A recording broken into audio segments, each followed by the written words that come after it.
Olá, pessoal! Olá, meu Brasil querido! Meu Deus, que alegria! Mais uma vez aqui na Escola Nacional da Advocacia. Aqui, ó, Conselho Federal, Ordem dos Advogados do Brasil. Aqui na nossa capital, no nosso Distrito Federal. Ô, terra que eu quero bem. Tanto prazer em estar aqui. Tantas vezes que eu, sou convidado e tô, mais uma vez, sexta aula, suponho eu, aqui pela Escola Nacional da Advocacia. Recebi uma arte linda com mais de 25 mil visualizações às nossas aulas, as poucas que nós temos, mas isso se dá graças a você que está em casa, que assiste, que comenta. E olha, eu de vez em quando dou uma olhada nesses comentários, tá?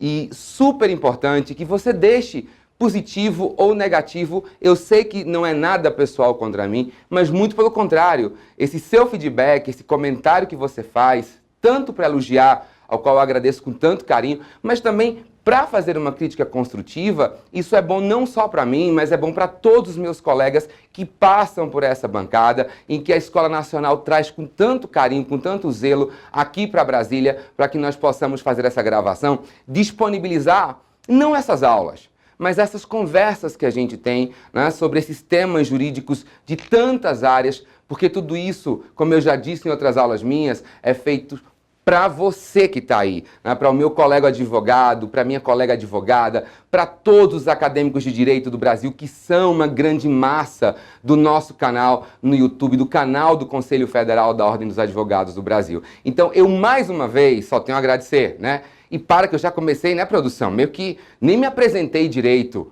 Nem me apresentei direito, mas até porque no início da aula começa lá com meu nome. Gente, eu sou Moisés, Sou conselheiro consultivo aqui da Escola Nacional da Advocacia. Venho lá de João Pessoa, na Paraíba, que eu quero aproveitar e mandar beijo imenso para minha terra, terra linda, E você que está em qualquer lugar do Brasil que ainda não conhece, fica o convite, tá? Vai lá em João Pessoa e quando for, manda e-mail para mim, pra gente se encontrar. Falar em e-mail, eu sei que hoje eu tô com o meu tempo super esgotado, que tem muita gente para gravar, então a gente hoje vai aqui, ter uma conversa realmente muito rápida, diferente das outras aulas, que eu passei aqui 1h30, 1h15 falando. Hoje a gente vai tentar enxugar bem muito isso, porque tem outros colegas aqui para gravar já com adiantado da hora. Então, vamos fazer o seguinte, como eu disse que esse feedback que você, esse seu feedback está em casa é importantíssimo para nós.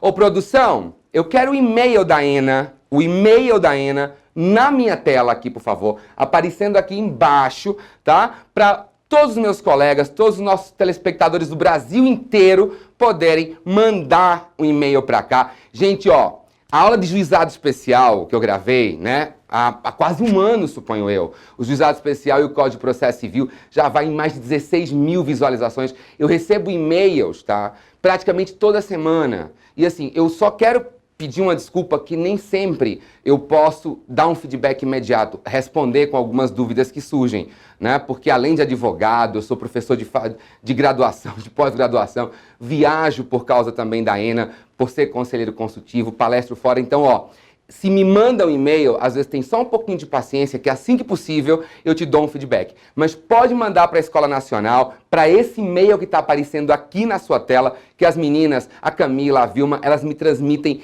imediatamente esse e-mail e assim que eu puder eu te dou uma resposta, tá? E antes da gente começar efetivamente a nossa conversa hoje, essa conversa que vai acontecer também porque foi muito pedido que a gente viesse falar aqui algumas coisas a respeito, eu quero só frisar um ponto que é muito importante. Não só para mim, mas isso serve para todos os meus colegas que vêm gravar a aula e essas aulas são disponibilizadas no canal do Conselho Federal.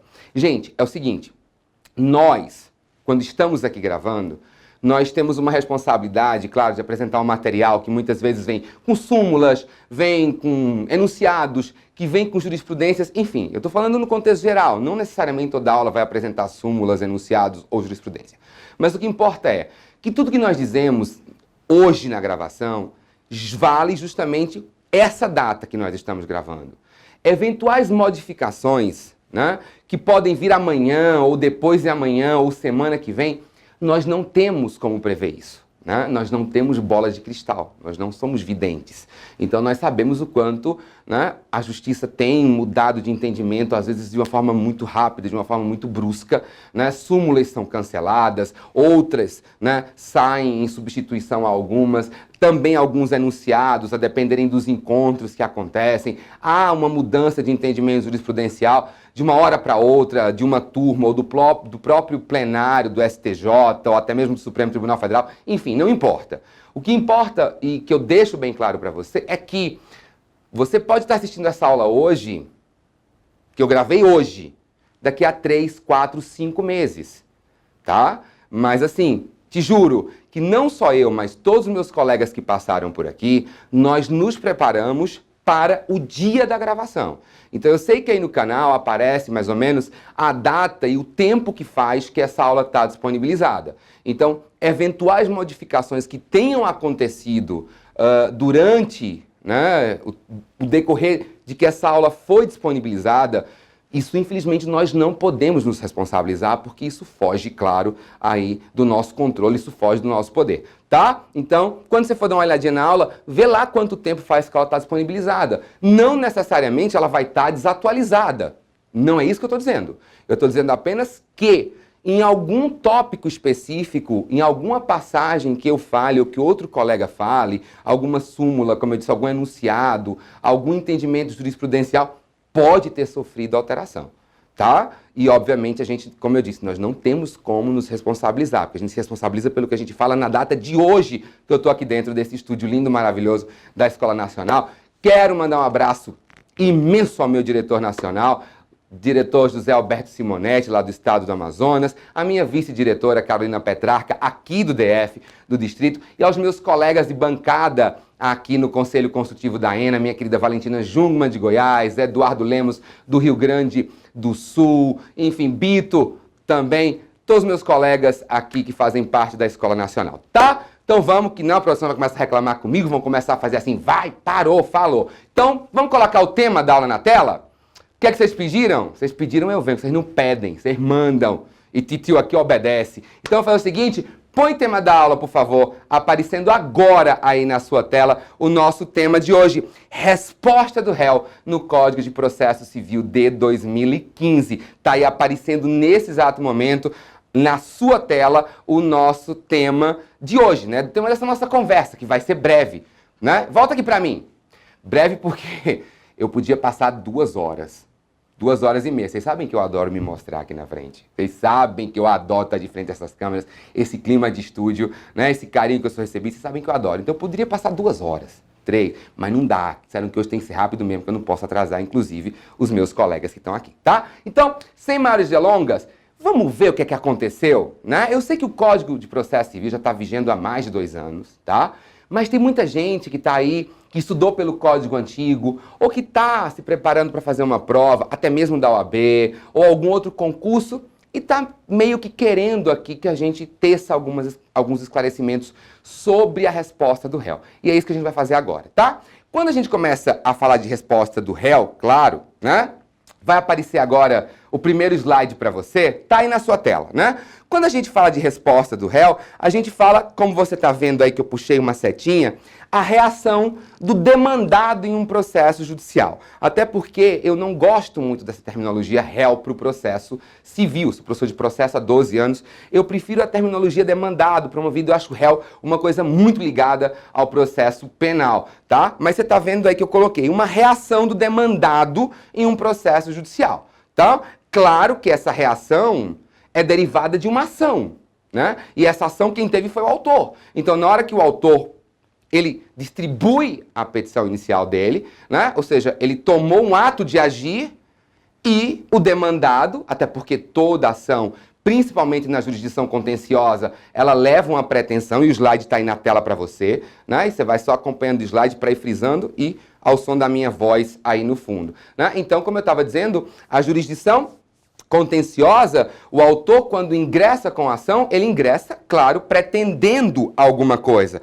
Quando se vai ao Poder Judiciário, se pretende algo, se leva uma pretensão. E essa pretensão é dirigida contra o demandado, é dirigida contra o promovido, contra o réu da ação. Então, claro que se espera, em uma questão lógica, aquele velho ditado, que toda ação, ela gera uma reação.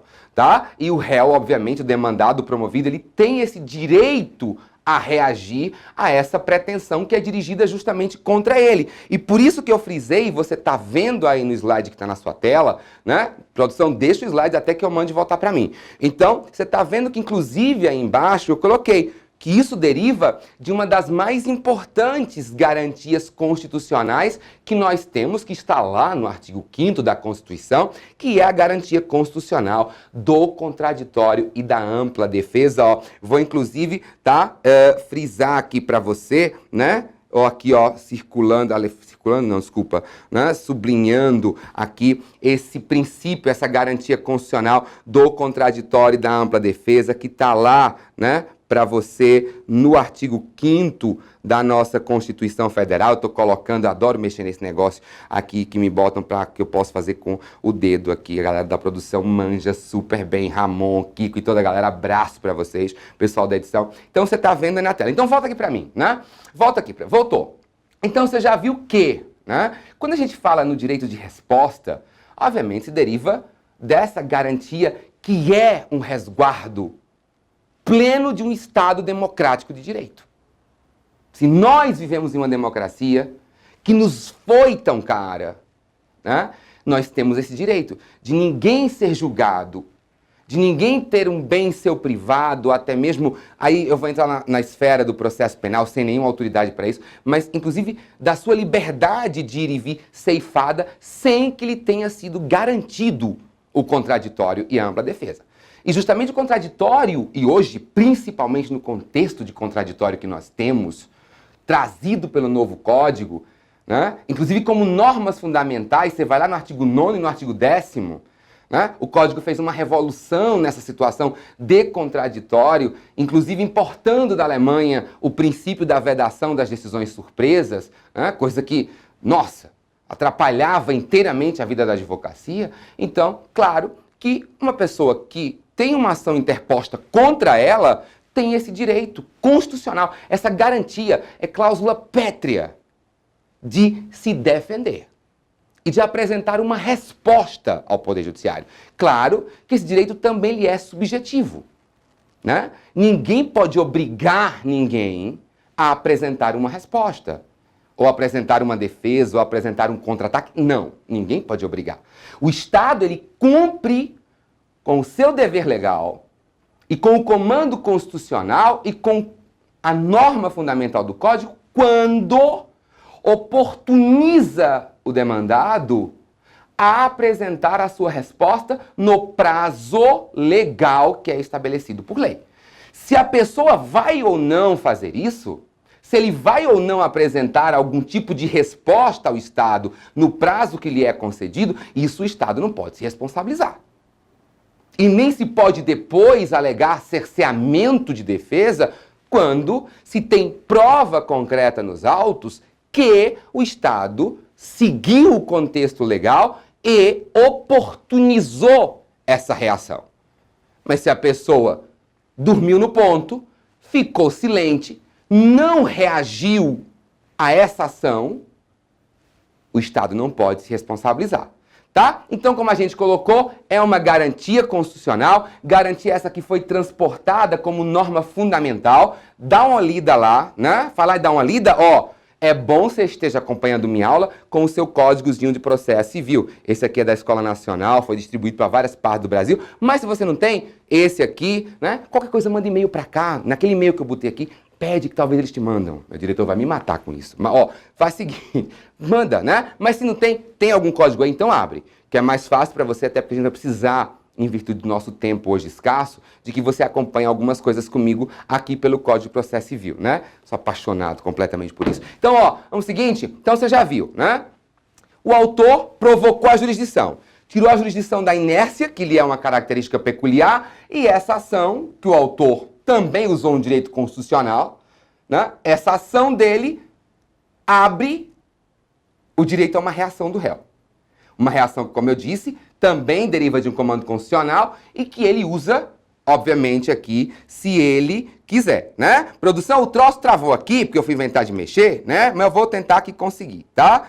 Mas assim, mas é o seguinte, vamos passar para o próximo slide? Coloca o próximo slide na tela para mim, por favor. Você está vendo aí, ó, né? Então vamos lembrar. Eu tenho uma petição inicial apta, portanto, uma vez a petição inicial estando apta, eu já coloquei aí uma questão geral, né? Enseja a citação, como você está vendo, nos termos do artigo 238 do Código de Processo Civil. Lembrando a você, e volta aí para mim, por favor. Lembrando que esse código novo, ele colocou lá no 238, citação é o ato pelo qual se convoca o réu, o executado ou outros interessados a integrarem a relação. Esse é o conceito de citação que está no 238, né? Convocar, no nosso caso, o réu, porque nós estamos falando do processo de conhecimento. O executado diz respeito ao processo de execução e outros interessados ou demais interessados aqui, como você faz, né? Ou interessado, como de fato está falando o 238.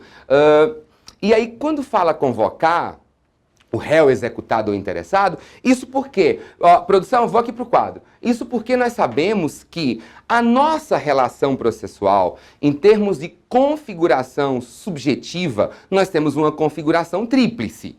Eu tenho aqui comigo, ó, o autor da ação, que é o primeiro que chega, já que é ele quem distribui a petição inicial, já que é ele quem provoca a atividade jurisdicional.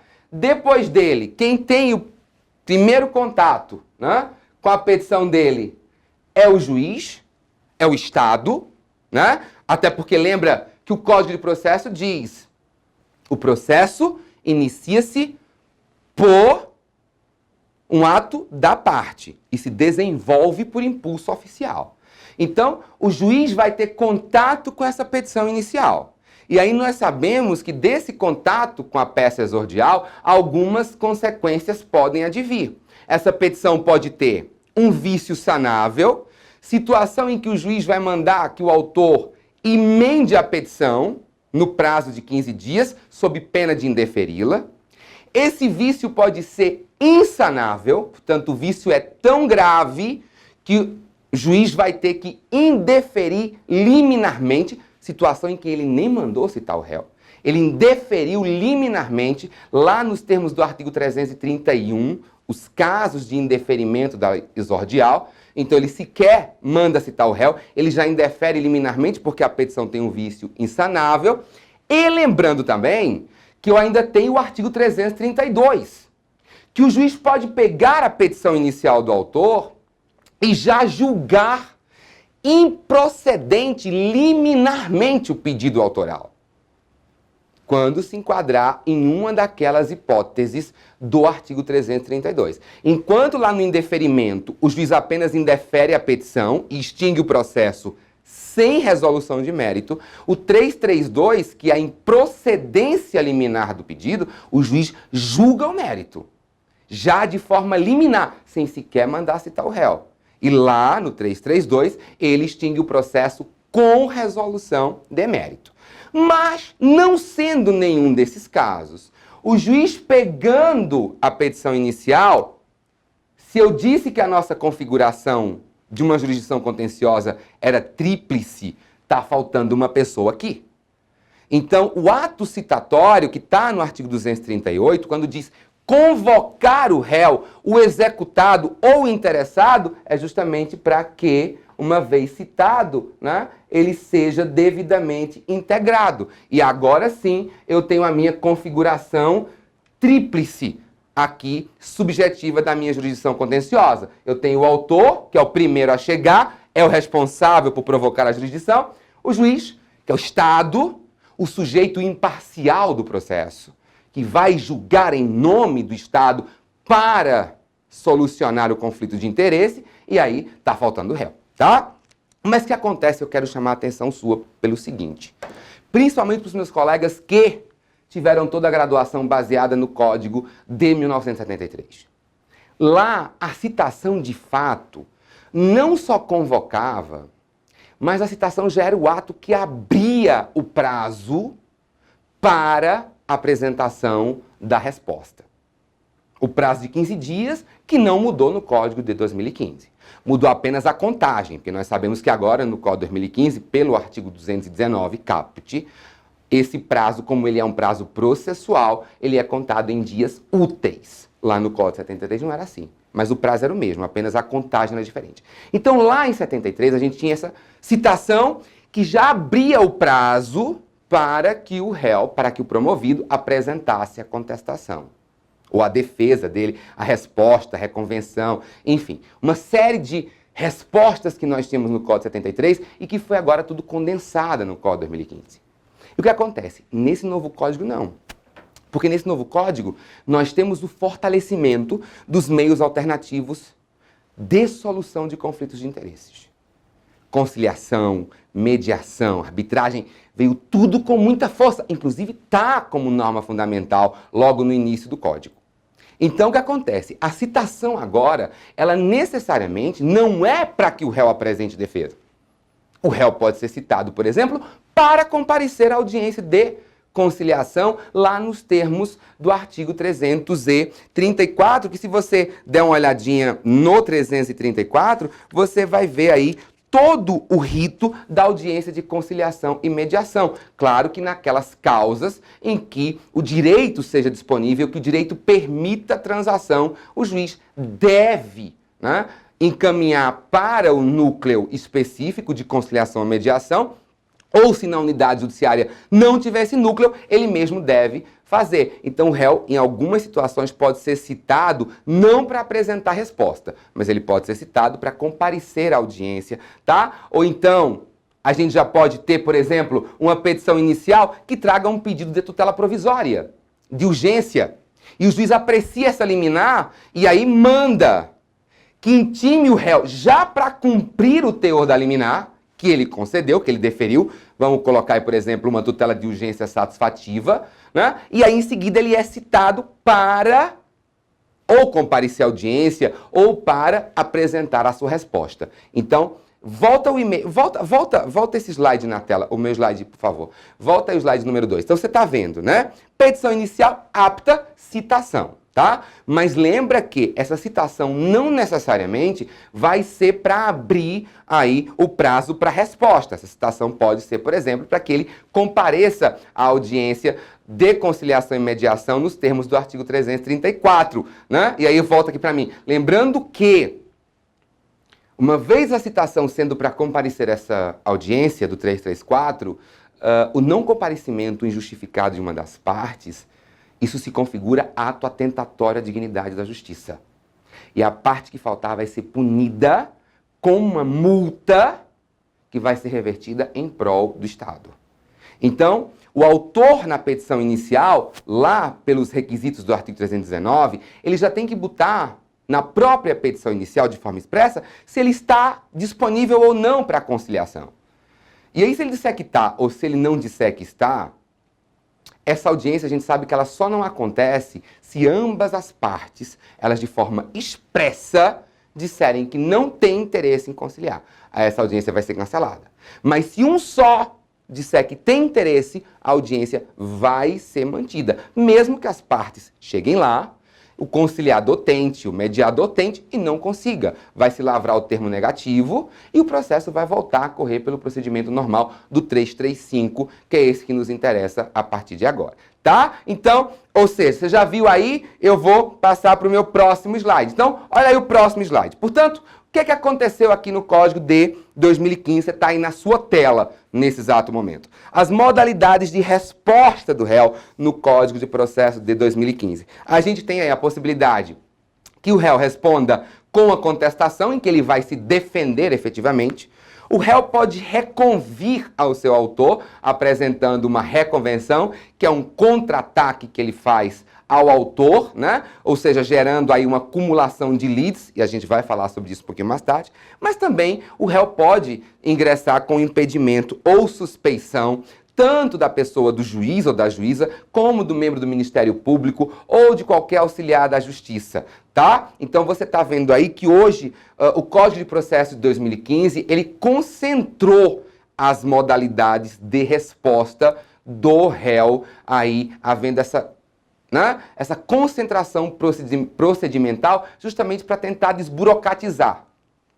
Por que eu estou falando isso? Volta para mim. Eu estou falando isso porque talvez você que esteja em casa não pegou o tempo que eu peguei. O que acontece? O Código Velho de 73, né, que é do meu tempo, vai que eu vim uns anos depois dele. Também não vai pensar que eu sou da década de 70, que não é o caso, né? Poxa, não é assim. Mas, vai, no meu tempo de estudante, quando eu comecei a estagiar, também quando eu comecei a advogar, a ser professor, o código dizia o quê? Cara, se era citado, o réu era citado. Como eu disse, não tinha essa audiênciazinha de conciliação logo no começo. Não era praxe no Código de 73. Então o réu era citado e o mandado citatório já dizia lá, prazo de 15 dias para apresentar resposta sob pena de revelia, nas ações em que era possível aplicar a revelia. Gente, e aí o que acontece? Você pegava a petição do autor, aí você tinha... Fazia, não, vou contestar, né? O cliente chegava para você e falava, não, vou contestar, vou defender.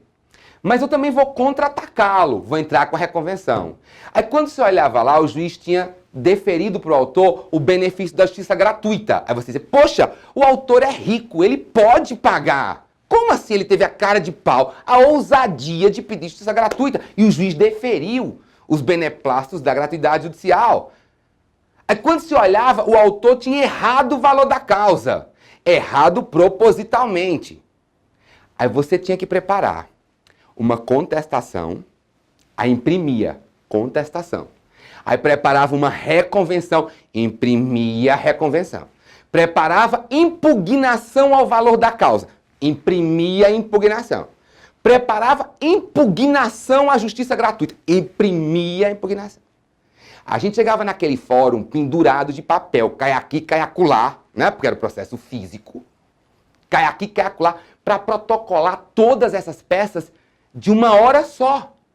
Porque se você não fizesse isso, precluía para você poder discutir qualquer matéria dessa depois.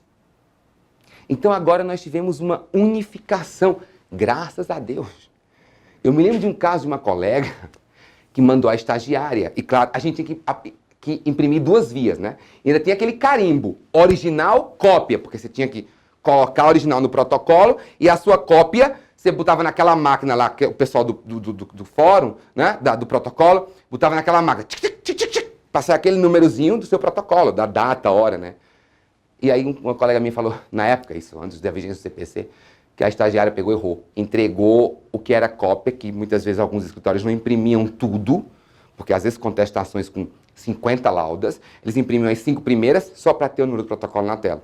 Quer dizer, culpa do estagiário, às vezes sobra para o pobre estagiário. Eu digo, não tem problema, bota a culpa no estagiário. Não é brincadeira, gente. Todos os estagiários do Brasil, inclusive os meus lá de João Pessoa, no meu escritório, um beijo no coração de vocês, adoro vocês, viu? Brincadeira, mas tem nada não. A gente tem que botar a culpa em alguém, né? E como a gente diz na Paraíba, o pau sempre caiu no espinhal do mais fraco, é o estagiário, tá? Depois disso você chega lá, ó, se Deus quiser, brincadeira, beijo pra vocês. Então, agora com essa unificação procedimental, eu tenho contestação, eu tenho reconvenção, mas eu também tenho essa possibilidade do réu, desde já, interpor o impedimento ou a suspeição do magistrado ou do Ministério Público, se ele já souber desde sempre que é um processo em que vai precisar da intervenção ministerial como custos legis, basta que você dê uma olhadinha lá no artigo 146 do Código de Processo, que você vai ver o procedimento de impedimento ou suspensão. Lembrando que não é só o réu que pode entrar com impedimento ou suspeição do juiz ou do Ministério Público ou de qualquer auxiliar da Justiça ou de qualquer sujeito que deva ser imparcial, como, por exemplo, o perito. O autor também pode se valer, tá? Desse impedimento ou dessa suspeição. Mas como eu estou falando aqui hoje bem ligado à resposta do réu, eu vou me ater a essa possibilidade que ele também pode entrar, tá? Então, próximo slide na tela, aqui uma rápida passagem bem resumida aí do que o código diz, portanto, né? Vamos falar da primeira, que é a contestação, ó. O 4º slide para você na tela, que tá aí, ó. Contestação. Produção, pelo amor de Deus, me ajuda, tá? Tá vendo aí o nome na tela, ó. Contestação. E aí, eu vou falar dessa primeira modalidade de resposta, que é a mais importante delas. Óbvio, inquestionavelmente. Porque a peça contestatória, tá aí a primeira setinha, é o exercício do concreto direito de defesa do réu. Volta para mim. concreto exercício, real exercício de direito de defesa. Porque, como você viu no slide anterior, eu tinha contestação, eu tenho reconvenção e eu tenho a possibilidade de alegar impedimento ou suspeição do juiz ou promotor. Mas reconvenção, como a gente vai ver lá na frente, não é peça de defesa. Reconvenção é um contra-ataque. Impedimento e suspeição, eu estou alegando um vínculo mais fraco ou mais forte do juiz ou do membro do Ministério Público com uma das partes ou algum interesse que ele tenha diretamente no resultado da demanda, o que quebra a imparcialidade, que, portanto, compromete a atividade jurisdicional, compromete uma decisão justa, efetiva e imparcial. Então, isso é um ataque subjetivo à pessoa do juiz, ou da juíza, ou do promotor. Mas peça de defesa, o ato de se defender, eu só tenho por meio da contestação. Ou a tua matéria de defesa está na contestação, ou ela não pode estar em outro lugar. Tá? Então, vamos voltar. Volta para o slide, por favor. Voltou aí para mim, produção. Então, ó, o exercício do concreto direito de defesa está na setinha 1. Setinha 2 está dizendo para você. Deverá ser exercido no prazo de 15 dias. Até já coloquei já em vermelho aí para você. Já está grifado em bordô para você aí. No prazo de 15 dias, tá? Lembrando que esses 15 dias são contados em dias úteis a teor do caput do artigo 219 do Código de Processo Civil. Só que aí, né, tem a questão justamente do dies a quo. Deixa o slide na tela, tá, produção? Eles estão em casa acompanhando comigo aqui pelo slide. Então, ó, tanto é que eu botei. Esses 15 dias vão contar de que data? Né? Qual é o meu termo inicial? Qual é o meu dies a quo? Então, o número 1 que eu frisei para você está aí, ó, a contar da audiência de conciliação ou de mediação ou da última sessão de conciliação quando uma das partes não comparecer ou comparecendo ambas não se lograr êxito. Tá inclusive aí frisado para você, não se lograr êxito. Volta para mim aqui, tá? Então, o meu primeiro termo inicial é: tenho petição está apta, o direito é disponível, comporta transação. Então, o juiz caminha para o centro de conciliação. O centro de conciliação marca a data, manda citar para comparecer à audiência. Até porque, vamos supor que o autor já colocou na petição inicial que ele está disposto a transacionar. E aí o que acontece? O réu, mesmo que ele não esteja disposto, essa audiência não vai ser mais cancelada. Depois você vai lá no 334 e dá uma lida sobre isso se você tiver com alguma dúvida. Mas, mesmo que ele não queira, ele vai comparecer à audiência. Porque, como eu disse no começo da aula, se ele não comparecer, de forma injustificada, se configura ato atentatório à dignidade da justiça. E ele vai pagar multa. Agora, chegou na audiência, o conciliador tentou, não teve acordo. Então, vamos supor que a audiência é hoje. Hoje aqui é uma quarta-feira, né, produção, que a gente tá gravando? Hoje é quarta? Hoje é quarta, né, amor? Ó, hoje é quarta. Então, o que acontece? A audiência foi hoje. Se tentou, não conseguiu acordo, lavrou-se o termo negativo. Amanhã não é quinta-feira? Amanhã é dia útil. Então, já começa a contar o prazo de 15 dias. Gente, não vai ter nova citação não, tá? Não vai ter. Não se teve êxito na audiência, se no dia seguinte for dia útil, já começa a contar automaticamente os 15 dias para que o réu apresente sua resposta, que se espera que ele apresente uma contestação. Né? Se espera, no mínimo, que ele se defenda por meio da contestatória, tá? Então, terminou a audiência ou a última sessão, até porque o código diz como se investiu muito nesses meios alternativos de solução de conflitos, pode ser que sejam designadas mais de uma audiência de conciliação. Então, se foi designada 2, 3, na terceira os conciliadores viram que não dava mais para ficar, né, batendo lá numa tecla que não ia sair nada. Então, essa terceira última sessão de conciliação, essa tentativa, no dia seguinte, se for dia útil, já começa automaticamente a contar o prazo de 15 dias, tá? Volta o slide na tela. Também, né, a contar do protocolo do pedido de cancelamento da audiência feito pelo réu, né? E aí, entre parênteses, eu destaquei para você, quando o autor na exordial já houver manifestado expresso desinteresse em conciliar. Então, como eu já disse a você, um dos requisitos da petição inicial, que está lá no artigo 319, tá, que você está vendo o slide na tela, é que o autor ele tem que colocar de forma expressa se ele tem ou não interesse em conciliar. Então, vamos supor que ele não tem interesse em conciliar. E já lá, desde a petição inicial, que ele colocou que não tem interesse em conciliar. Aí o réu recebeu a contrafé, né? E disse, se ele não tem, se ele desde já está dizendo que não está, eu também não vou ter. E aí o advogado não vai preparar uma contestação agora, não. Prepara uma simples peça, dizendo que o réu também não tem interesse em conciliar. Então, quando o advogado protocolar lançou no sistema, lançou no PJE, ou no caso dos autos físicos, né, se tiver alguma comarca em que não está com processo eletrônico, então, na hora que ele for lá no protocolo, apenas dizer que ele também não tem interesse, até porque o autor já disse, tá aí o slide na sua tela, você está vendo entre parênteses, porque o autor já colocou de forma expressa na petição dele. Então, o réu vai só ir protocola, também dizendo que não tem. Então, volta aqui para mim. Protocolei hoje, amanhã, dia útil, começa a contar os 15 dias. Então, eu já te dei aqui, duas situações. De ter audiência e não ter acordo. Então, teve audiência de conciliação, não teve acordo. No outro dia, esse dia útil, começa a contar o prazo. Ou, se o autor já tiver, desde a petição inicial, lá desde a vestibular, dito que não tem interesse em conciliar, o réu protocolou uma simples petição pedindo o cancelamento da audiência, porque o autor já disse que não tem, ele também não tem. Então, protocolou, nem espera esse negócio de, olha, preste atenção aqui comigo.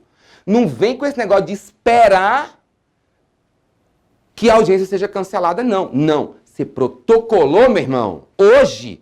Se amanhã for dia útil, já começa a correr os 15 dias. Não espera negócio de despacho ou de ata dizendo que a audiência foi cancelada, não, tá? Protocolou, mete o dedo. Volta aí o slide para a tela. E o terceiro caso, né, dos demais termos iniciais estabelecidos no artigo 231, de acordo com a espécie de citação realizada. Volta aqui para mim. O artigo 231, eu tenho aula de prazo aqui, né? Tem uma aula minha que é de prazo. O artigo 231, ele fixa todos os termos iniciais, os dias a quo de várias situações.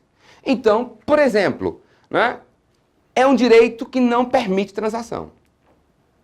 Então, de fato, o réu vai ser citado para apresentar a contestação. Para apresentar a sua resposta, melhor dizendo, desculpa. Né? Apresentar a sua resposta. Então, ou seja, lá o 231 ele fala, o prazo começa a contar da juntada do mandado devidamente cumprido, ou da devolução do AR, do aviso de recebimento, né, com a assinatura do réu. Então, o 231, ele fixa vários termos iniciais, que é muito importante que você tenha esse artigo em mente. Tá? É bem importante que você faça uma leitura do artigo 231, porque ele fixa outros termos iniciais aí, tá bom? E aí o que acontece, né? Vamos voltar para a tela? Vamos continuar falando de contestação. Então, vamos realmente ver o caso em que, vamos trabalhar nisso, em que o réu, ele vai ter que apresentar a resposta. Então, tá aí na sua tela, olha aí o que é que o artigo 336 do Código de Processo Civil, que você está vendo aí na sua tela, também está acompanhando pelo seu Vadimé com essa aula comigo, pelo seu Código de Processo Civil, incumbe ao réu alegar, na contestação, toda a matéria de defesa. Toda, tô aqui, frisando. Toda a matéria de defesa, expondo as razões de fato e de direito com que impugna o pedido do autor e especificando as provas que pretende produzir, Tô aí sublinhando para você o slide, né? Então, desse artigo 336 que está na sua tela, eu quero que você preste atenção para dois detalhes, tá? Primeiro deles, toda a matéria de defesa. A isso nós chamamos de princípio da eventualidade, que eu botei aqui embaixo e estou circulando nesse exato momento. Princípio da eventualidade. Por mais que alguns processualistas não se agradem desse tema, como acontece com o professor Alexandre Câmara, né, do Rio de Janeiro, desembargador, que eu quero mandar um abraço para ele, tive com ele, dividi a mesa com ele no Congresso do Rio Grande do Sul, o embargador Alexandre Câmara, um fortíssimo abraço. O professor Alexandre é contra esse termo eventualidade. Bom, mas é o que rege a doutrina processual desde a minha época de estudante, né? Então, essa concentração na matéria de defesa, nós chamamos isso de princípio da eventualidade. E quanto a essa especificação de provas que pretende produzir, aqui, ó, volta para mim, produção. O 336 diz que o réu também deve especificar as provas que ele pretende produzir. Assim como é permitido ao autor, na petição inicial, fazer o protesto genérico de provas. Tanto é que nós colocamos na nossa petição, né? Protesta-se por todos os meios de prova em direito admissíveis. Você faz o protesto geral, para depois vai ter a hora em que o juiz vai determinar que as provas específicas elas sejam produzidas. Então, se o autor tem esse direito de fazer isso na petição inicial, que é o protesto genérico de provas, também o réu poderá fazer na sua contestação. Tá? Então, por mais que o 336 fale dessa especificação de provas, mas ele pode fazer essa especificação genérica, assim como o autor faz lá na sua petição inicial. Tá? Então, vamos aí voltar para a minha tela, né? Então, voltamos aqui para a nossa tela. Próximo slide está aí na tela, né? Então, tá aí, ó. Em termos de matéria de defesas, Moisés, você leu o 336 e você falou que o réu deve concentrar toda a matéria de defesa. Mas que defesas são essas? Coloquei pra você, ó, tá aí bem desenhadinho, gente, ó. Olha a coisinha linda. Você tem noção o quanto tempo eu duro pra fazer, pra botar essas setas azul aqui, né? Eu apanho tanto, vocês estão entendendo. Então, ó, que defesas são essas que tá aparecendo pra você agora? O réu pode alegar as defesas processuais, que são aquelas que nós chamamos preliminares de mérito, que são todos os incisos que estão no artigo 337 do Código de Processo Civil, né? Volta aqui para mim. As preliminares de mérito, ou seja, são situações que podem prejudicar a própria análise do mérito. Então, antes de você começar a discutir o mérito do direito ou do bem da vida disputado, o réu ele pode atestar, né, ou alegar irregularidades formais que muitas vezes não foram observadas pelo juiz. Então, o rol do artigo 337 são inúmeros incisos. Esses incisos todos podem ser alegados como preliminares de mérito. Ou seja, a análise do mérito pode ser prejudicada em virtude dessa análise anterior que é feita dessas questões de regularidade formal do processo. Como, por exemplo, ilegitimidade, né? Incompetências relativa ou absoluta, né? Enfim, todo esse rol que está aí no 337. E o que eu quero chamar a atenção para você, produção? Eu vou para a lousa, tá? Ó, falei para vocês justamente dessas preliminares, que estão todas aí no artigo 337 do Código de Processo Civil. Essas preliminares, a doutrina classifica elas em dois grupos. As preliminares dilatórias e as preliminares peremptórias.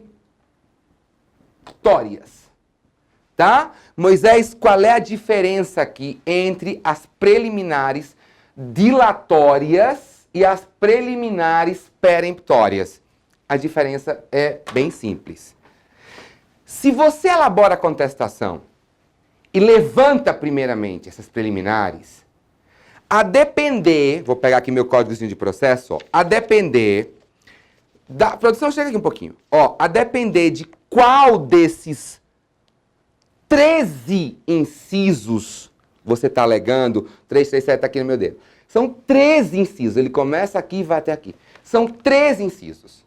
A depender de qual ou quais, porque você pode levantar mais de uma preliminar, não tem problema nenhuma. O que acontece? Tem preliminar que, se o juiz analisar, isso não vai prejudicar a análise do mérito. Isso vai apenas dilatar, vai apenas retardar. Por exemplo, você alegou incompetência relativa ou absoluta do juízo.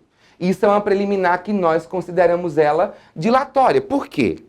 O fato de se ter caído em um juízo errado do que eu deveria ou incompetente, isso não vai fazer com que seja extinto o teu processo. Não. Apenas o juiz vai analisar realmente se é incompetente em razão aí de um dos critérios de competência e o máximo que vai acontecer é ele dizer se realmente é incompetente e remete para redistribuição ou para o juiz competente, ou ele diz, não, sou competente. Só que isso demorou um pouco, então por isso que a gente diz que é dilatória. Dilatou, retardou a análise do mérito. Agora, se a preliminar que você levantou, ela é peremptória, e o juiz acatar essa preliminar, aí sim, as peremptórias, elas têm o poder de, uma vez acatadas, causarem a extinção do processo sem análise do mérito. O juiz vai seguir o processo, em regra, sem resolução de mérito. Moisés, me dê um exemplo aí do 3.7. A inépcia da petição inicial. Logo o inciso 3º, o inciso 4º, inépcia da petição inicial. A petição está inepta. Se o juiz acatar isso, é peremptória, né? Litispendência, peremptória. Coisa julgada, peremptória. Tá? Então, ou seja, eu tenho aí alguns desses incisos do 337 que, se o juiz acatar, vai levar à extinção do processo. Por isso que nós dizemos que são defesas preliminares peremptórias. A dilatória, né, ela não causa extinção. Ela não causa a extinção. Ela apenas causa um retardo na análise do mérito. Tá? Essa é a diferença. Moisés, mas olha, eu tenho certeza, eu vou colocar logo 2 preliminares peremptórias. Então eu não vou nem me preocupar com o mérito. Não faça isso. Não seja louco ou louca de fazer uma coisa dessa. Não importa quantas preliminares processuais você vai levantar. Mas quando você terminar de levantá-las, você coloque lá embaixo. Caso Vossa Excelência não entenda por acatar uma das preliminares de mérito, passamos agora à defesa própria de mérito. Porque se você achar, por mais bem feito que você tenha feito, por mais convicto que você esteja, de que as tuas preliminares peremptórias vão ser acatadas, não faça isso. Porque se o juiz não acatar e não tiver a defesa do mérito logo em seguida, você vai lascar seu cliente. Simples assim. Se for o caso de imputação de revelia, porque a matéria de mérito não está sendo rebatida embaixo. Então, volta o slide na tela, por favor. Então, ó, as processuais nós explicamos e também, em seguidas a ela, estão as defesas de mérito, que eu coloquei para vocês que se subdividem em 2 tipos, a defesa direta e a defesa indireta de mérito, tá? Moisés, lá vem você, tá aí no slide na tela, lá vem você com outra classificação, né? As de mérito. Então, qual é a diferença aí entre as defesas de mérito direta e defesa indireta de mérito? Volta aqui comigo. A diferença é bem simples. Defesa direta de mérito. Direta. O réu nega o fato constitutivo do direito do autor. O autor entrou com ação de cobrança, dizendo que o réu está devendo a ele R$5.000 em virtude de um empréstimo, enfim, uma permuta, qualquer que seja. E o réu defende e diz, não houve isso. Nunca aconteceu isso. Isso é defesa direta de mérito. O réu nega a existência do fato que constitui o direito do autor. Já a defesa de mérito indireta, o réu não nega a existência do fato. Mas ele apenas coloca um fato instintivo, modificativo ou impeditivo do direito do autor. Por exemplo, o autor diz, ele me deve 10 mil. O réu diz, não, eu realmente devo a ele, mas não devo 10, eu devo 5, porque eu já paguei 5. Está aqui o comprovante. Então, vejam que o réu não negou a relação obrigacional entre eles. Mas ele apenas impôs um fato modificativo. Porque quando ele já paguei 5, ele está modificando, em parte, o que o autor está dizendo. O autor está dizendo que ele está devendo a integralidade. 10 mil. Ele diz, não, devo não. Devo, mas não é mais 10 não. Devo 5. Eu já paguei aqui, ó. Está aqui o comprovante. Ó a transferência bancária que eu fiz. Ó aqui o recibo que ele me deu. Tá? Assim como, por exemplo, a prescrição. A prescrição, ela pode ser considerada uma defesa indireta. Porque você pode dizer, de fato, aconteceu isso, mas já prescreveu o direito dele. Tá? Então, defesa direta de mérito. O réu nega a existência do fato. Na indireta, o réu não nega a existência do fato, mas ele apenas impõe algo impeditivo, modificativo ou extintivo. Bora, pra você frisar aí. Eu sei que eu tô todo estourado no meu tempo. Tô já com mais de meia hora e tô nem com começo da aula. Então, ó, fato impeditivo, modificativo ou extintivo do direito do autor. Então, ele não nega a existência, mas ele coloca um impeditivo, modificativo ou extintivo. Tem aí mistério nenhum, tá? Próximo slide para você, né? Na tela. Então, ó, você falou lá das defesas processuais, levantou suas preliminares, não importa quantos, né? Moisés, mas eu não tenho preliminar para ser levantada. Eu não tenho nada em termos de regularidade formal para colocar na minha contestação. Então, pronto, não coloque. Passe logo para a defesa de mérito. Tá? Volta aqui para mim, só para ele se conectar. Isso é uma possibilidade. Às vezes eu pego petições de colegas meus que não tem nada para atacar em termos de regularidade. Não tem problema de condições da ação, não tem nada de incompetência, não tem nada de perempção, não tem nada de litispendência, não tem falta de caução. Pronto.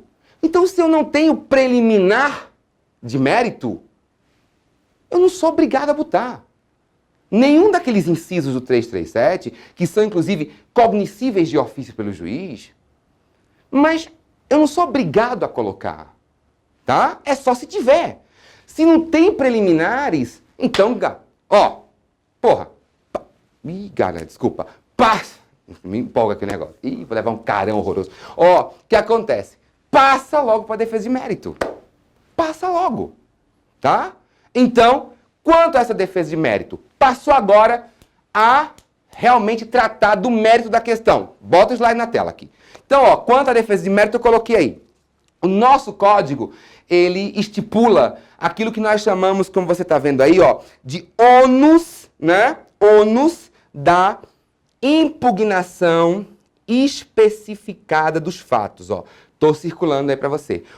Ônus da impugnação, olha esse nome aqui, ó, que eu estou também agora grifando. Especificada dos fatos, né? Ônus da impugnação especificada. Volta.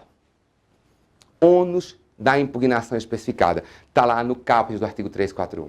O que é isso, Moisés?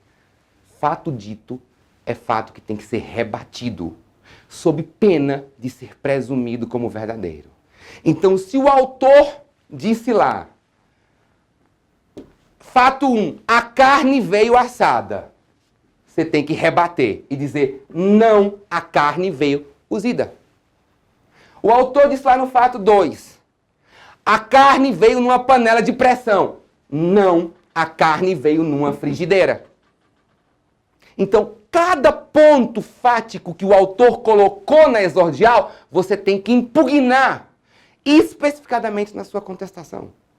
Por quê? Se o autor colocou lá 4, 5 pontos, você impugnou 4. Esqueceu o ponto 3. Não impugnou, não falou nada, não rebateu. Esse aqui, ó, vai ser presumido como verdadeiro. Você não impugnou ele.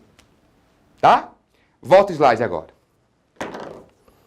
Segunda seta que está aí para você. Proibição de contestação por negação geral. Volta para mim. Negação geral. Como assim, Moisés? Você prepara lá, coloca o nome. Contestação. Excelência, o réu nega tudo que o autor está dizendo. Oi? Como? O réu nega todos os fatos. Você não pode fazer isso. Essa contestação por negação geral é vedada como regra no sistema. Não pode. A regra é ônus especificado. Alegou, rebateu. Alegou, rebateu. Alegou, rebateu. Negação geral, só quem pode fazer... Volta o slide para a tela. Ó, coloquei aqui entre parênteses, ó. Negação geral, só quem pode fazer, ó, são esses aqui que eu estou botando a seta aqui agora, ó. Defensores públicos, advogados dativos e curadores especiais. Portanto, se você não é defensor público, se você não é advogado dativo, nem é curador especial, você não pode fazer contestação por negação geral. Você tem que impugnar todos os fatos que forem narrados pelo autor, sob pena de veracidade dos fatos, tá?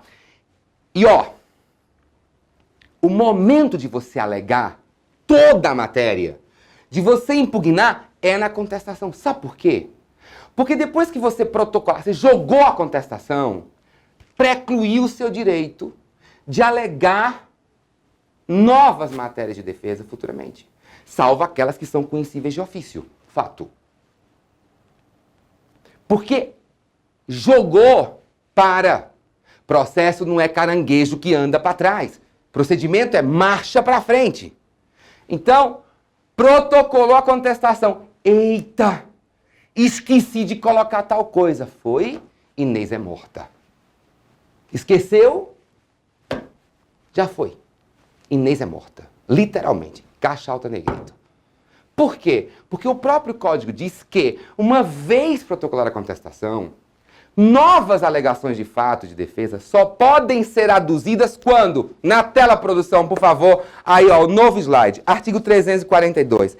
Depois da contestação, só é lícito ao réu deduzir novas alegações quando? Inciso 1, forem relativas a direito ou fato superveniente, ou seja, fato ou direito que vem depois, que não eram de conhecimento no momento da elaboração e do protocolo da contestação. Inciso 2, quando competir ao juiz conhecer delas de ofício, ó, esse inciso 2 aqui, né? Ao juiz conhecer delas de ofício, são as matérias de ordem pública, cognoscíveis de ofício, porém, volta aqui para mim, as matérias conhecíveis de ofício possibilitam ao juiz a qualquer momento conhecer delas. Só que, na sistemática do novo código, ele não pode mais decidir isso direto.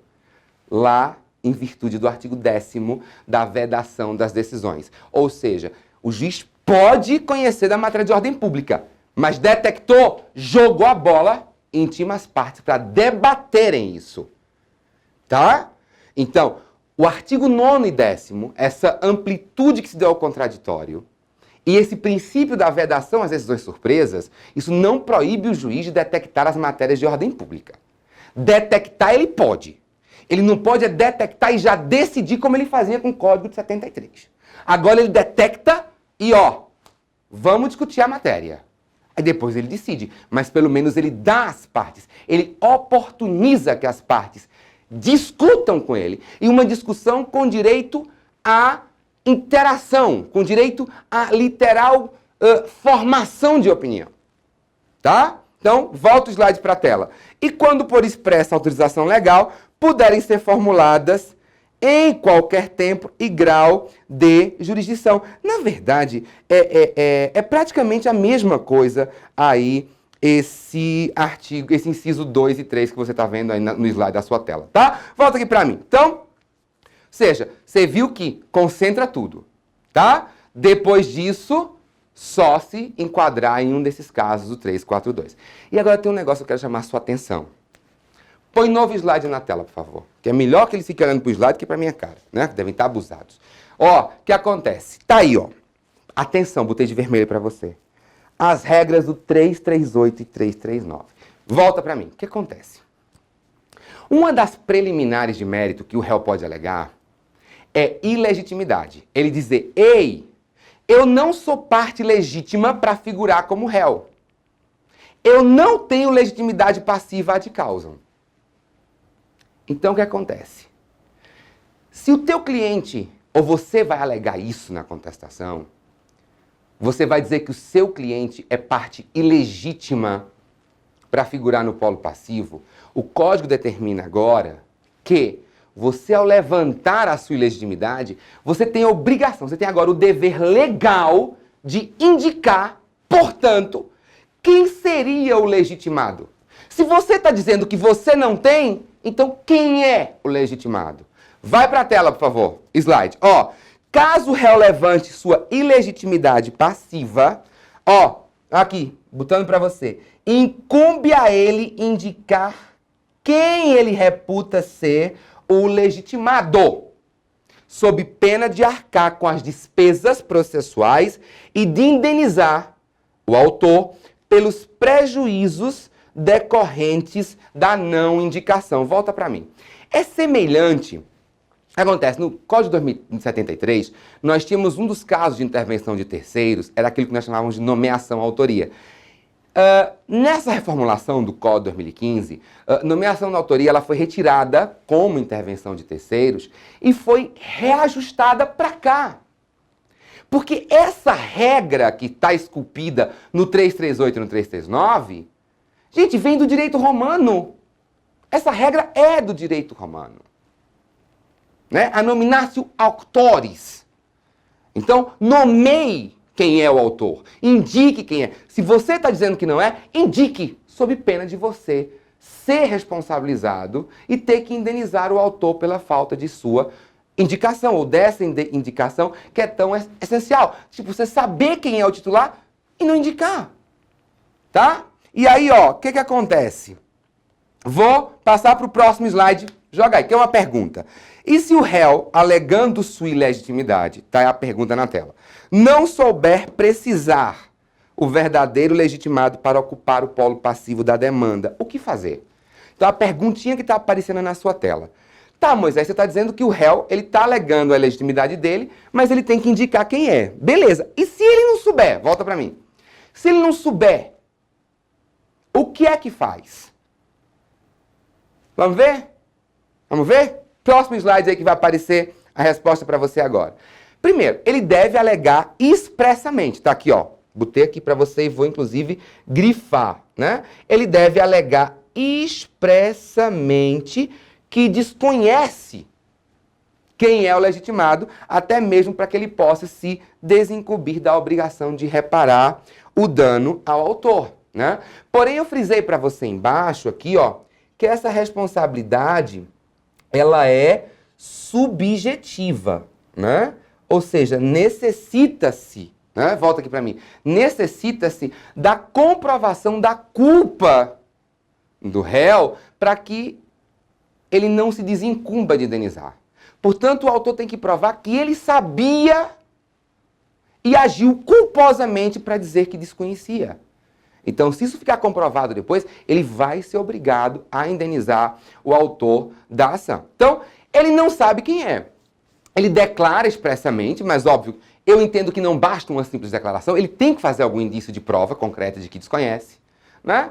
E isso, se o autor investigar e verificar que ele sabia quem é, provando que ele agiu com culpa, acabou.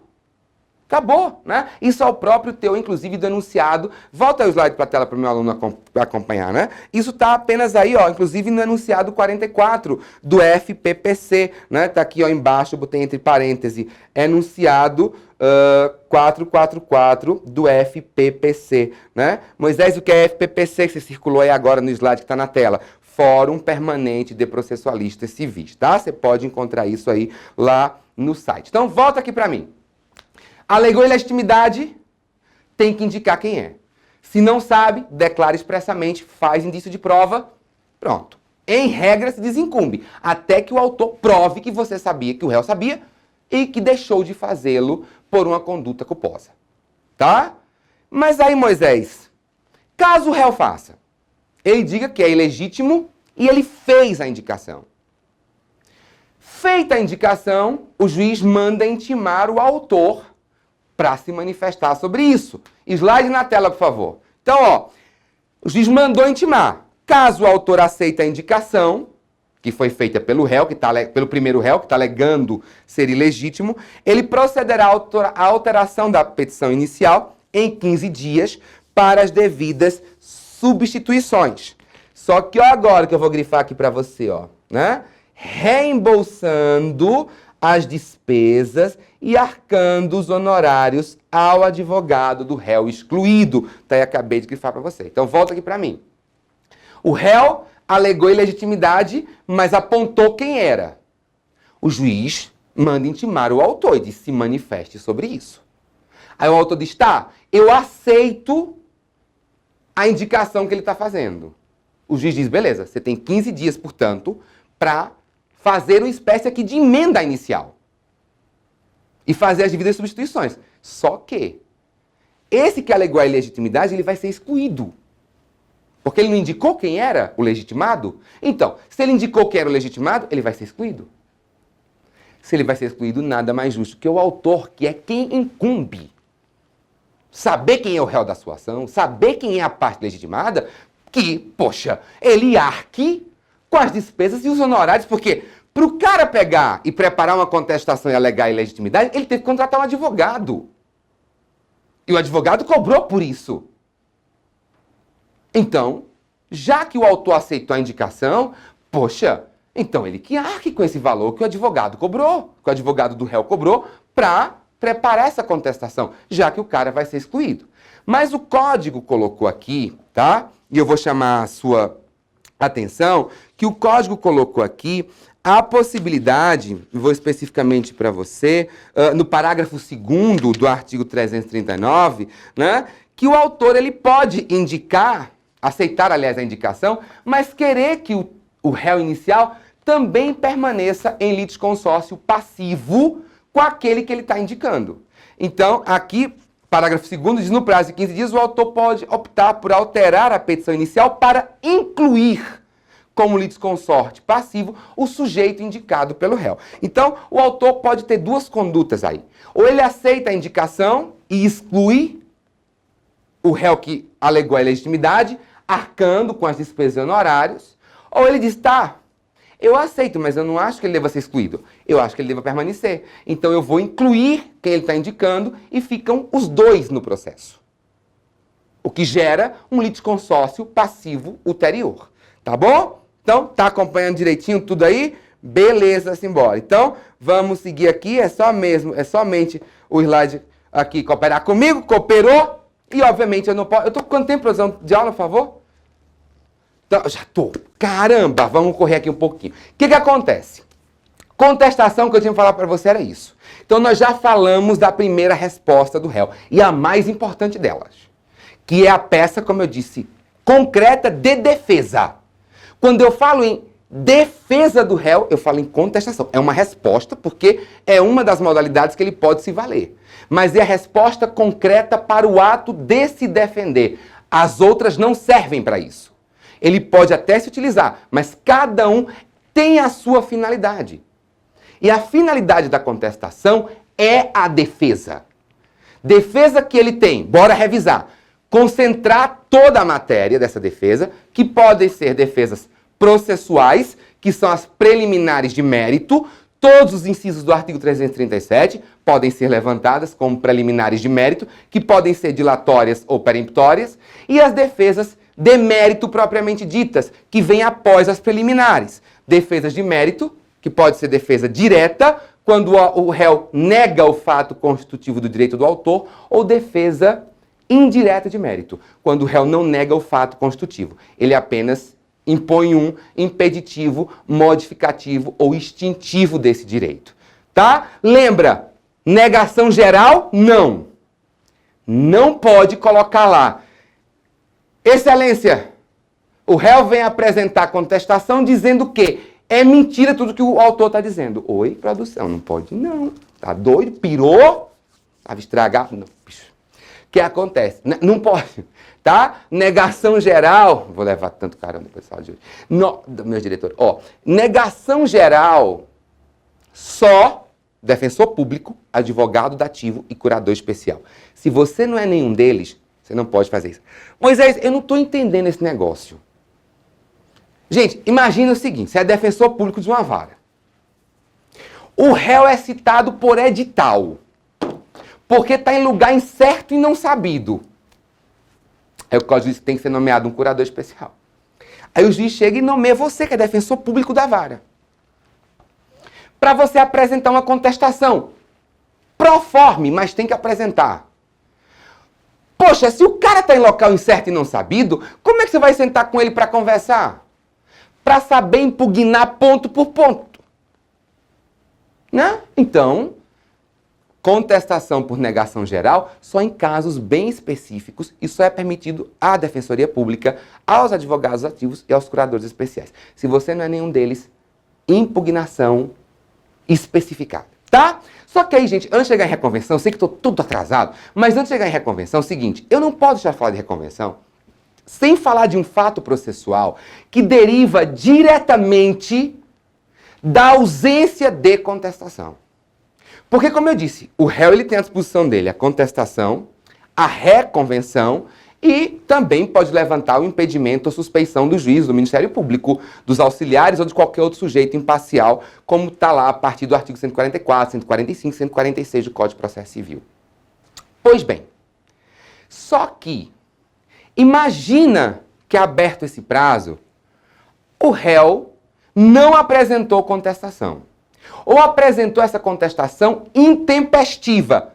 Já havia passado dos 15 dias. Já havia passado o prazo. O que é que acontece? Joga na tela, produção. Acontece o fenômeno aí que nós chamamos por revelia, né? E aí o artigo 344, que você está vendo na sua tela aí, né? Ele é bem direto ao dizer aí que isso não cabe dúvida, apesar de muito concurso cair isso, mas olha, 344 aí na sua tela. Se o réu não contestar, gente, pelo amor de Jesus Cristo, preste atenção, lê o dispositivo que está na sua tela. Ó, se o réu não contestar, meu Deus, tá aqui, ó, eu grifei. Se o réu não contestar, acabei de circular para você, será considerado revel e presumição verdadeiras as alegações de fato formuladas pelo autor.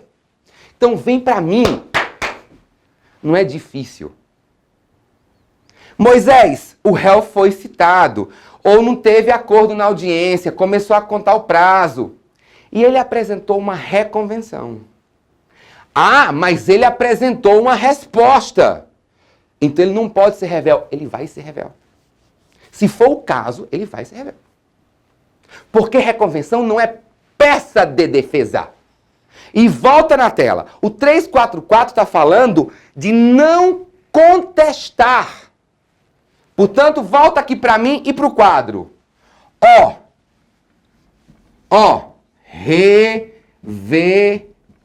Revelia. Tá vendo?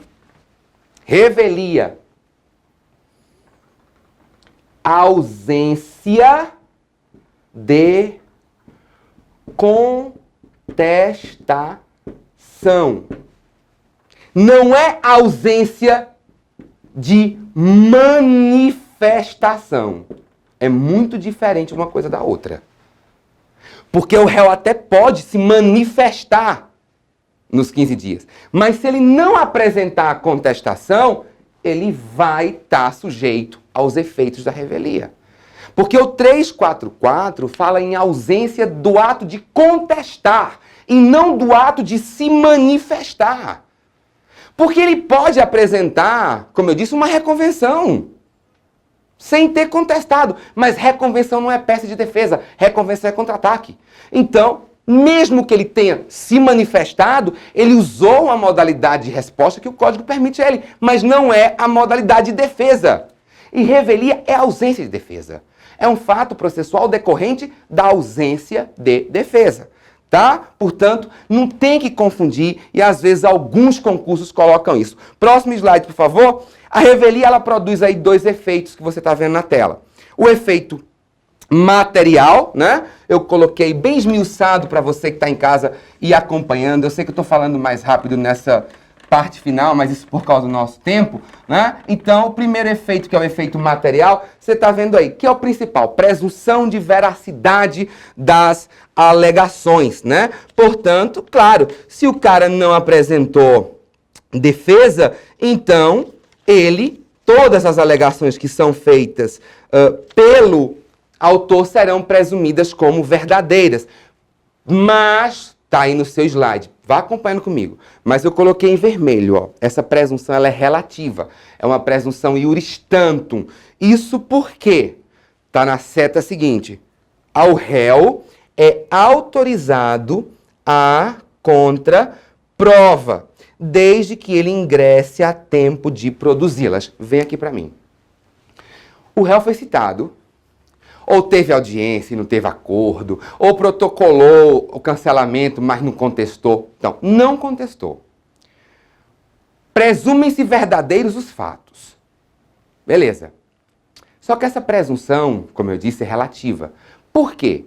Porque o réu, ele pode, e o código específico aqui no artigo 346, pode olhar, seu código aí. Olha o 346. Você vai ver no parágrafo único que o réu ele pode vir para o processo a qualquer tempo. Mas ele vai encontrar o processo da maneira que está. Ou seja, ele não pode mais praticar atos pretéritos, porque como eu falei, processo é para frente. Então ele pode ingressar. Bom, se quando ele ingressar ainda der tempo ele fazer alguma coisa, ele fazer alguma contraprova que possa afastar essa presunção de veracidade, ótimo. Mas se não der tempo, querido, cada um se responsabilize pelos seus próprios atos, tá? Então, o réu, revel, ele pode intervir a qualquer tempo, recebendo o processo no estado em que ele se encontra. Tá aí no 346. Então, se ele conseguir entrar no processo, ele não vai poder mais contestar. Já precluiu, fato. Mas a depender da fase processual que o processo se encontra, se der tempo ele tentar, com alguma prova, reverter essa presunção de veracidade, que é uma presunção relativa, ele consegue. Tá? Mas isso vai depender da situação efetiva concreta. Volta o slide para a tela. E os efeitos processuais, aí, né, é a fluência dos prazos, sempre da data em que seja divulgada a notícia do ato no Diário Oficial, vou até botar aqui, ó, D que eu botei maiúsculo, D.O, Diário Oficial, tá? Ou seja, não vai aí haver intimação. Volta para mim. Se o réu não tem advogado habilitado no processo, 95% das intimações são dirigidas a nós, advogados. Portanto, se o réu não tem advogado habilitado, então não vai ser intimado. Os prazos vão fluir da notícia publicada no Diário Oficial. Então, essa fluência de prazo não vai, isso é um efeito processual, mas na hora que ele vem, como eu disse que ele pode vir, na hora que ele vem, que ele habilita, esse efeito desaparece imediatamente. Porque uma vez habilitado no advogado, pode ser que ele realmente não consiga reverter os efeitos da presunção de veracidade. Mas habilitou o advogado dele passa a ser intimado regularmente, como o advogado do autor estava sendo. Tá? E o segundo aí, ó, efeito processual, é o julgamento antecipado do mérito, que está aí no artigo 355, inciso 2º, né? Portanto, o réu for revel e ocorrer aí, né, o efeito da presunção de veracidade, volta aqui para mim. Ou seja, o juiz verificou que efetivamente pôde aplicar a presunção de veracidade concreta, a petição do autor está irretocável, a documentação probatória condiz e dá verossimilhança efetiva a o que o autor está alegando, o réu não contestou. Então, o juiz já pode julgar antecipadamente o mérito se ele verificar que não há mais necessidade de produção de provas. Tá bom? Agora eu quero só lembrar uma coisa para você. Moisés, revelia o direito é disponível, o juiz pode aplicar a presunção de veracidade. Não. Não é assim. O que acontece? Gente, às vezes tem petições iniciais que elas não dizem coisa com coisa. Tem advogado... Me desculpa. Classe, desculpa. Gente, mas tem petições que chegam que você não entende nada da narração factual. E você vê a documentação que está juntada e você diz, oi? Essa documentação é desse processo mesmo? Né? Então, por mais que o juiz tenha uma petição, tenha documentação, o réu seja revel, mas se o juiz verificar que não tem muita lógica aquilo que está dito nos fatos e que não há prova documental acostada à petição inicial que garantam ao juiz a segurança de aplicar a presunção de veracidade, o juiz não deve fazê-lo. O juiz deve ordenar a produção de outras provas para garantir a ele mesmo que ele vai dar uma decisão justa. Tá? Então tem que ter cuidado com isso. Não é toda presunção de veracidade, não é toda revelia que já leva o juiz a julgar antecipadamente. Não, calma. O magistrado sabe da responsabilidade que tem enquanto julgador. Então ele não vai simplesmente porque não há contestação, o direito é disponível e, portanto, poder-se aplicar os efeitos da revelia, que ele já vai tascar a canetada. Não. Tá? Até porque o próprio código, bota aí na tela, no 345, aí no novo slide, ó, que mesmo não havendo contestação, não se gerará presunção de veracidade. Quando, havendo litisconsórcio passivo, um só dos demandados tiver, aí ó, tô até grifando, oferecido contestação. Então, se você tem um litisconsórcio passivo, tá aí o slide na sua tela. 3 réus. Foram todos 3 citados. 2 apresentaram contestação, contrariando os fatos narrados pelo autor. Mais um não apresentou dentro do prazo. Poxa, gente, ó, seria completamente surreal e ilógico você aplicar a presunção de veracidade para aquele só que não apresentou contestação e para os outros 2 que são réus, tanto quanto ele, que estão tão envolvidos com ele no negócio jurídico, na obrigação. Tipo, seria um contrassenso gigantesco. Então, volta aqui pra mim. Volta aqui, rapidinho. Então, não tem lógica, tá? Principalmente, imagina um caso de consórcio passivo unitário, que o juiz tem que decidir de forma idêntica para todos eles. Então, basta que um litisconsorte apresente contestação, que já não pode aplicar o efeito da presunção para aqueles que, eventualmente, tenham deixado decorrer o prazo e não tenham apresentado contestação. Volta o slide na tela para o segundo caso. Quando o litígio versar sobre direitos indisponíveis, né? Vem aqui para mim. Direitos indisponíveis não dá. A gente tem 2 gamas, direitos disponíveis, direitos indisponíveis. Nas ações que envolvam direitos disponíveis, a revelia é perfeitamente aplicada.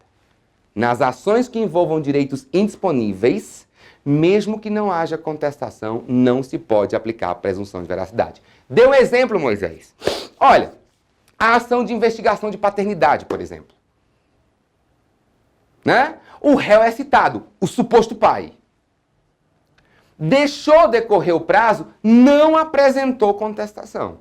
Não é porque o cara não apresentou contestação que já pode declará-lo pai da criança. Não. Há tempos que já foi se dito que é presumido pai quando ele injustificadamente se recusar ou faltar a prova pericial imprescindível ao deslinde do caso, que é o exame de DNA. Aí sim, o cara não apresentou contestação, beleza. O juiz determinou a data para a realização do exame de DNA. Aí no dia o cara não apareceu lá, nem apresentou um motivo justo para não ter aparecido. Aí sim, presume-se o pai. Mas pelo simples fato dele não ter apresentado contestação, não. Porque o direito é indisponível. Tá? Volta aqui, né? Inciso 3º, quando a petição estiver desacompanhada de instrumento que a lei considere indispensável à prova do ato, né? Esse inciso 3º, por exemplo, você entra com a ação reivindicatória de propriedade. Volta aqui para mim. Ação reivindicatória de propriedade. Você está reivindicando a propriedade de um bem imóvel. Olha, precisa titio aqui dizer que se você está entrando com a ação reivindicatória de propriedade, você deve ter um instrumento indispensável a provar esse seu direito de propriedade. A escritura pública, indispensável. Pelo menos o contrato de compra e venda, indispensável. Aí você chega lá, sendo autor de uma demanda, se dizendo proprietário de um bem imóvel e não junta documento nenhum que dê indícios desse direito de propriedade. Aí o réu é citado, não apresenta contestação, o juiz vai, pá! É seu bem? Não. Não. Portanto, que se diz, olha, se o autor não juntou documento indispensável, mesmo que o réu não tenha contestado, não se pode presumir verdadeiro.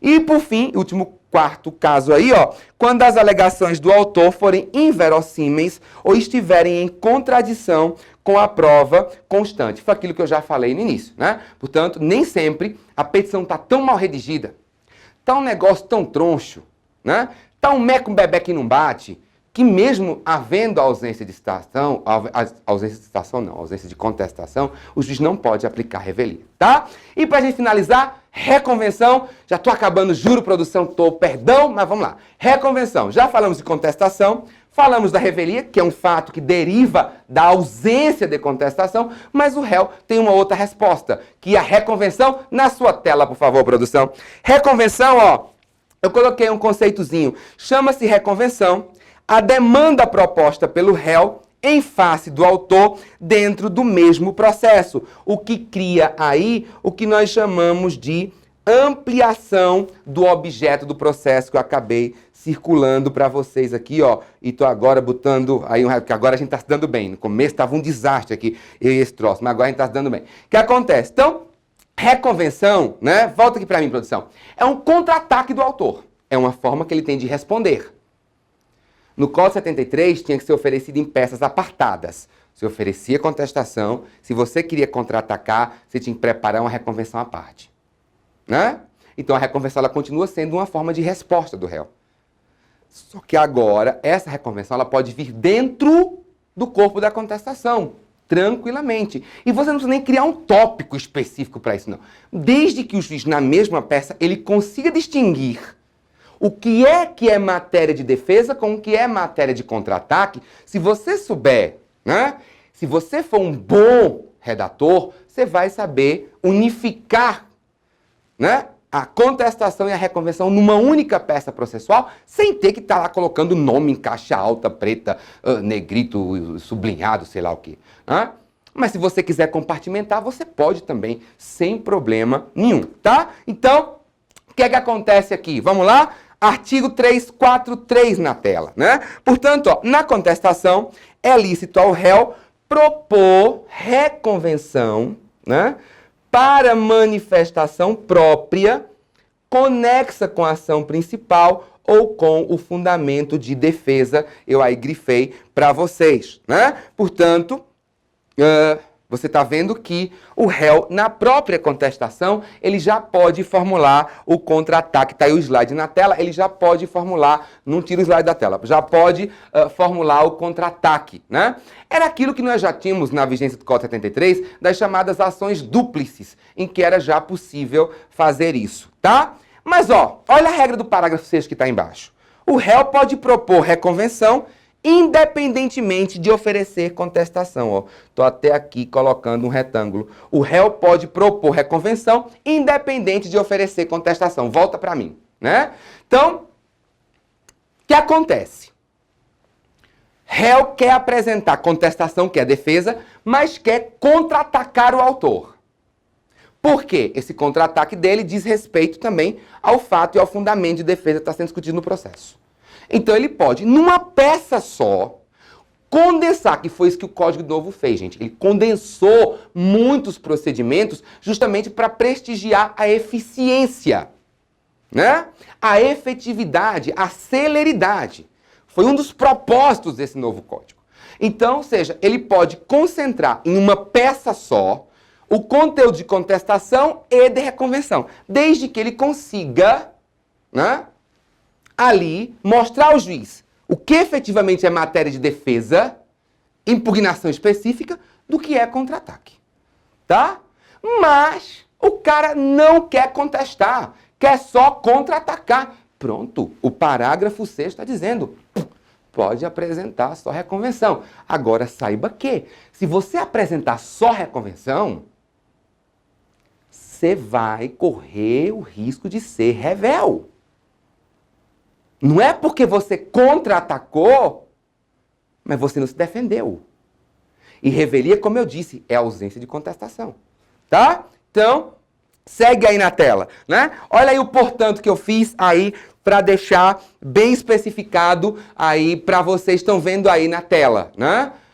O que acontece? E aí, ó, reconvenção, ela vai gerar uma acumulação de leads, porque eu vou ter uma ação principal, que é o autor contra o réu, e uma ação reconvencional, que é o réu contra o autor. Então, ó, vem aqui na tela para a gente finalizar. Aqui já tô terminando. E óbvio que o juiz vai julgar a ação principal e reconvenção na mesma sentença. Isso não tem dúvida. A ação e reconvenção vão ser julgadas na mesma sentença. Então, ó, o que acontece? Eu já tinha ação principal. Autor contra o réu.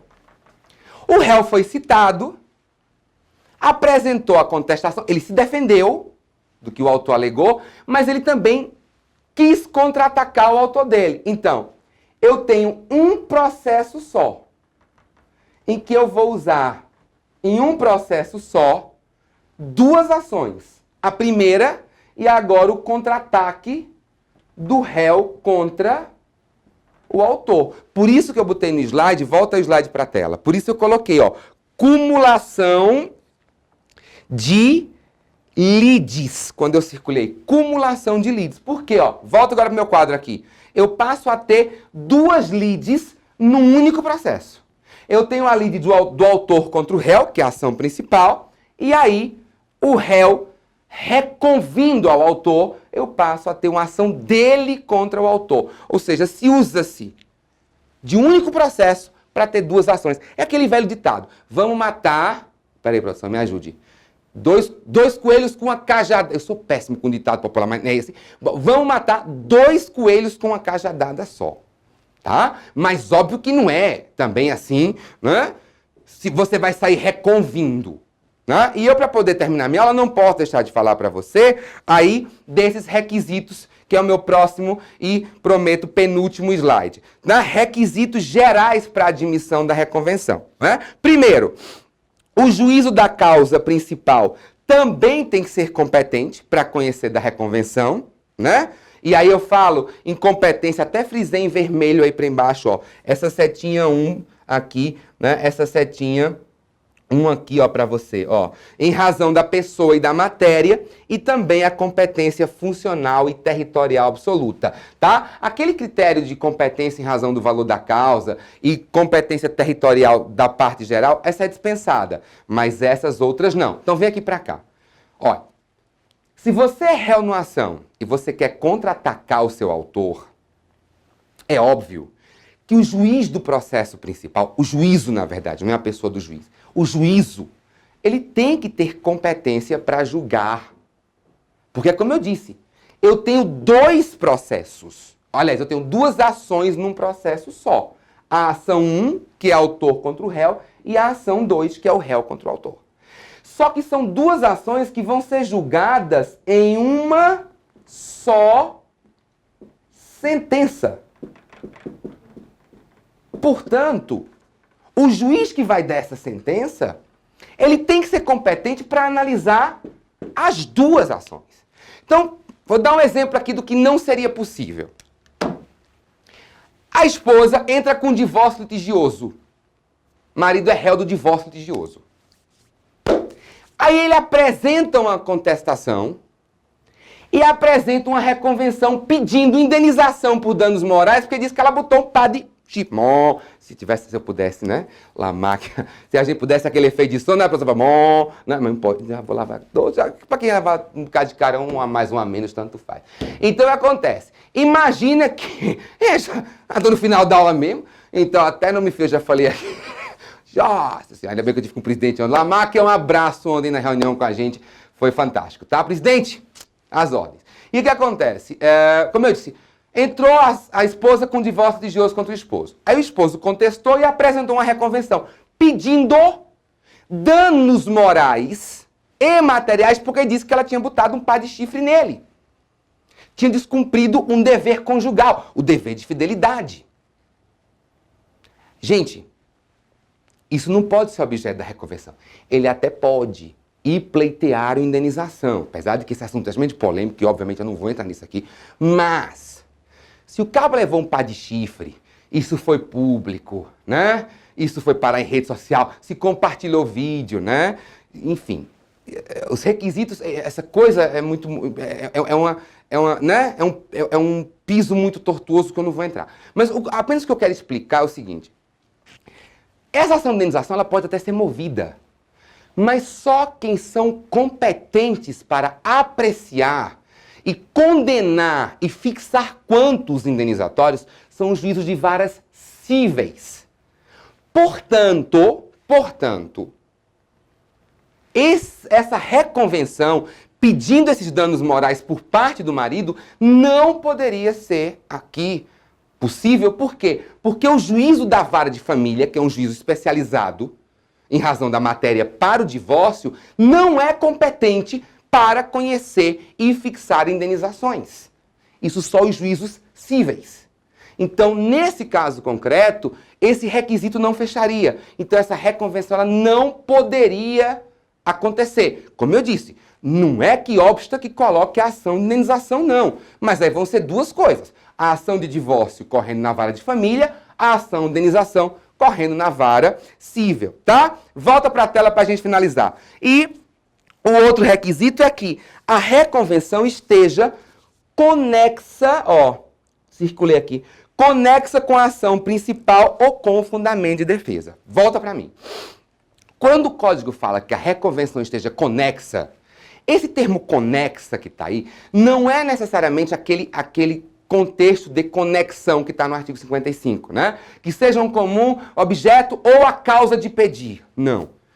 Quando o código retratou conexa no contexto da reconvenção, ele quis dizer que é necessário que pelo menos haja um traço comum entre a reconvenção e a matéria que está sendo discutida na ação principal. Eu tenho que ter um mínimo de ligação entre o que está na matéria da reconvenção com o que está sendo tratado na ação principal. Ou seja, eu tenho que ter algo que justifique eu estar no único processo tendo duas ações. Porque assim seria, né, aí a chica doida. Sem condições. Então, eu tenho que enquadrar esse requisito aí importantíssimo, tá? E para finalizar, próximo slide, por favor, olha, a independência da reconvenção, tá? Como eu disse, nós temos duas ações e uma só. Então, vou até ler o que eu botei para você, ó. Embora estejam elas reunidas no mesmo processo, elas se figuram como duas ações autônomas. Então, vem aqui para mim, né? São duas ações que estão no mesmo processo, mas elas são autônomas. O que implica dizer que o autor da ação principal, ele pode dizer, eu quero desistir da minha ação principal. E o réu reconvinte pode dizer, não, mas eu não quero desistir da minha reconvenção. Então, gente, aqui não é principal e acessório, que se uma for extinta, a outra morre também. Não, são ações autônomas. Tá? Então, portanto, elas têm independência. Volta o slide para mim, por favor, para encerrar. 343, né? Parágrafo 2º. A desistência da ação, ele quando fala desistência da ação, ele está se referindo à ação principal. Ou a ocorrência de causa extintiva que impeça o exame de seu mérito, não obsta, tá aqui, ao prosseguimento do processo quanto à reconvenção. Não obsta ao prosseguimento do processo quanto à reconvenção. Volta para mim. Isso mostra aí justamente a independência entre ação principal e reconvenção. Gente, é uma sacanagem comigo, assim. Me botam falar de resposta do réu e me dão um tempo curto. Eu já estourei tudo aqui, né? A produção está desesperada. Então, Como eu passava 3 horas aqui, tá? Mas eu não tenho mais tempo, meu Brasil. Ó, qualquer dúvida, por favor, gente, por favor, põe novamente, põe meu e-mail. Já botou o e-mail da Ana na tela, no início? Põe o meu e-mail aqui agora, o meu e-mail pessoal, por favor. Porque o meu público que está em casa, tá? E que queira tirar, porque, claro, a gente tinha acumulação subjetiva da recompensa. Tinha muito para falar aqui ainda, né? Infelizmente não dá tempo. E quanto mais longa a aula, pior fica, para quem está em casa assistindo. Então não tenho mais, tá? Pessoal da edição, me ajude aí, né? Aos colegas, meu fortíssimo abraço. Então, meu e-mail pessoal tá aqui, produção. Mantenha até o final. Até eu sair desse estúdio, mantenha o meu e-mail aqui, ó. prof.moisesneto@gmail.com. Mande para mim. Qualquer dúvida sua sobre qualquer tema de aula minha que esteja disponibilizada aqui no canal do YouTube do Conselho Federal, aula de prazo, ações de família, juizado, intervenção de terceiros, essa de resposta do réu, qualquer dúvida sua, mande para mim. É o que eu disse a você. Pode ser que eu demore alguns dias para responder, em virtude dessa vida agoniada que eu tenho. Mas, assim que possível, eu vou parar e vou responder o teu e-mail, tá? Então, meu e-mail tá aqui já aparecendo, já apareceu da Ana. Muito obrigado. Deus abençoe vocês. Mandem feedback, se Deus quiser. Daqui para dezembro eu volto para gravar outra, tá? Beijo para vocês. Tchau.